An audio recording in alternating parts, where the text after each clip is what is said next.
ఎన్నో సందర్భాల్లో ఇప్పుడు ఎమ్మెల్యే థామస్ విషయం అవ్వచ్చు, లేదా సుధీర్ రెడ్డి గారి విషయం అవ్వచ్చు, ఈ విషయమే కాకుండా ఎన్నో సందర్భాల్లో తెలుగుదేశం పార్టీ ఎమ్మెల్యేలు ఎంత దారుణంగా మహిళల కోసం మాట్లాడడం జరిగింది, వాళ్ళ వ్యక్తిత్వ హననం చేయడం జరిగింది. గతంలో నగరిలో మాజీ మంత్రి గారైన రోజా గారి కోసం ఆ గాలి భానుప్రకాష్ అనే వ్యక్తి ఎంత నీచంగా మాట్లాడితే కనీసం అతని గురించి ఎటువంటి చర్యలు తీసుకోలేదు. రోజా గారు కంప్లైంట్ ఇచ్చినా కూడా ఎటువంటి స్పందన లేని పరిస్థితి.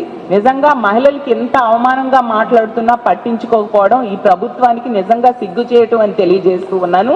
అలాగే తీసుకుంటే మా జడ్పీ చైర్మన్ అయిన ఒప్పాల హారిక గారి మీద తెలుగుదేశం పార్టీ కార్యకర్తలు ఎంత దారుణంగా దాడి చేయడం జరిగింది, కారు ఎంతగా ధ్వంసమైంది.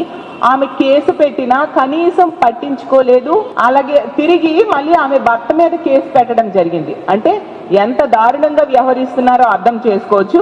అలాగే సత్తివేడు టీడీపీ ఎమ్మెల్యే కోనేటి ఆదిమూలం అనే వ్యక్తి లైంగిక వేధింపులు చేశాడు అని చెప్పి మీ తెలుగుదేశం పార్టీ కార్యకర్త ఈ రాష్ట్రంలో రక్షణ లేదని పక్క రాష్ట్రంకి వెళ్ళి హైదరాబాద్లో ఆమె ప్రెస్ మీట్ పెట్టి చెప్పింది. అయినా కూడా ఎటువంటి చర్యలు ఆ ఎమ్మెల్యే మీద తీసుకోలేదు. సరికదా పంచాయతీ చేసి ఆమెను బెదిరించి ఆ కేసు వెనక్కి తీసుకునేట్టుగా చేసే పరిస్థితిని మీరు కల్పించడం నిజం కాదా అని నేను అడుగుతూ ఉన్నాను. అలాగే తీసుకుంటే ఇంకో టీడీపీ ఎమ్మెల్యే కొలికపూడి శ్రీనివాస్ అనే వ్యక్తి వేధింపులకి చిట్టెలవలస గ్రామానికి చెందిన మహిళా వీఆర్ఓ ఆత్మహత్య యత్నానికి పాల్పడింది.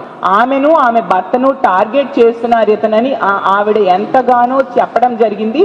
ఎటువంటి స్పందన లేకపోతే ఆత్మహత్య యత్నానికి పాల్పడితే ఎటువంటి చర్యలు కూడా తీసుకోలేదు. సరికదా చంద్రబాబు నాయుడు గారు పొలిటికల్ పంచాయతీ చేసి ఈ గొడవ లేకుండా సద్దు మనిగేట్టుగా చేయడానికి ప్రయత్నించడం జరిగింది. అంటే ఎంత దారుణమైన పరిస్థితులు ఈ రాష్ట్రంలో నెలకొని ఉన్నాయో అర్థం చేసుకోవచ్చు. అలాగే తీసుకుంటే కాకినాడ జనసేన రూరల్ ఎమ్మెల్యే తాలూకా అనుచరులు పవన్ కళ్యాణ్ గారి శాఖ పంచాయతీరాజ్ శాఖలో పనిచేస్తున్నారు. ఆవిడేమో ఫీల్డ్ అసిస్టెంట్ గా పనిచేస్తున్న ఆమెకేమో అనుచరులు నెల నెల మామూలు ఇవ్వాలి లేదా పక్కలోకి రావాలని వేధిస్తే ఆమె ఆత్మహత్య యత్నానికి పాల్పడడం జరిగింది.